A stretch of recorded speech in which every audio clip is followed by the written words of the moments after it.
I want to touch on soil water use real quick. Oh, yeah. And compare what we've seen here versus what you've seen. Mm-hmm. And we've really seen the same thing. So when we first started cover crop work, I started in 2008, but then Soil Health Initiative came along in 2011, 12. And that's really when we started looking at soil water.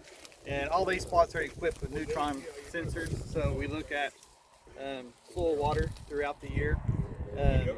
What we find with the cover crop, it's not rocket science. They do use water, and sometimes up to additional 1 to 2 inches of your soil profile in the top 2 feet. But if you terminate, and we'll talk about this a little bit later, Chris will, 6 to 8 weeks before planting, and you get that 1 to 2 inch rain, which we usually get here.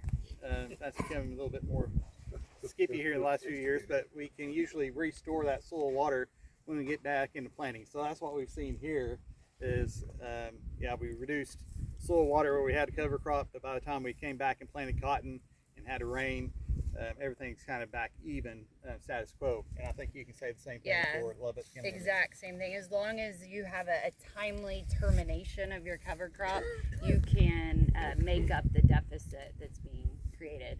And like Paul said, Chris has really tried to narrow down what that optimal timing of termination is, and he'll share that with you here in a little bit as far as a water limitation is concerned.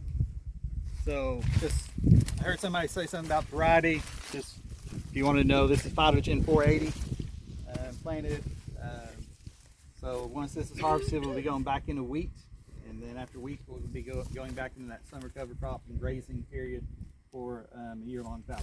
But anyway, if you want to look at the difference residue management between systems, that starts continuous cotton over here, and then getting into the cotton wheat fallow rotations as you go back toward the trailer.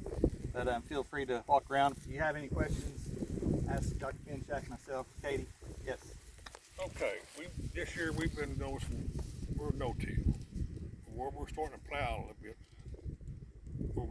Where you got ground that's clear, you get a better stand of cotton. It'll come through that clear ground better than this no-till. You had any kind of...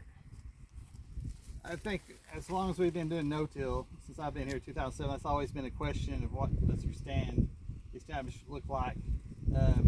We've been pretty fortunate with getting good seed soil contact, cutting through residue. It's a lot about residue management and how you have that set up on your planter. As far as residue holding back, there's a lot of lithopathy questions about, well, do you have toxins that come off of a rye cover crop that will hurt your stand establishment? We haven't seen that. We haven't either. No. No, and we've even done some studies to try to explore that more, and we can't seem to have the allelopathic effect that people claim. How about residue issues?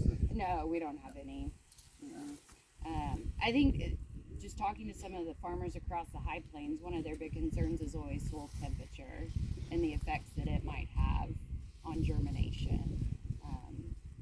But I think there's Larissa, when we soil sample here back right after we planted, just where we down in the next stop, we had a pretty good batch of residue, and just the amount of moisture that was in the top 8 inches of the profile was just vastly different than where we had. You could tell the difference how residue really will suck in that moisture and keep it covered and keep it there. Oh, so, yeah. We also don't have the amount of cover that you guys have usually. So. Well, you're talking about up in West Texas. Yes, sir.